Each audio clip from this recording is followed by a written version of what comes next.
Hello everyone, this is the LIUMY 2020 multimeter slash oscilloscope review.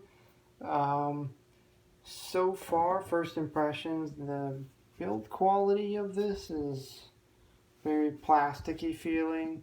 However, I've been testing it out a little bit, and I will say that it's actually it performs quite well. You can read voltages, you can read continuity, resistance, everything.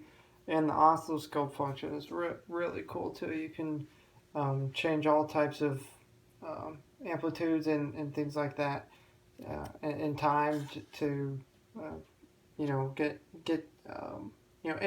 the correct beginning variables, I guess you could say. The instructions manual is very helpful.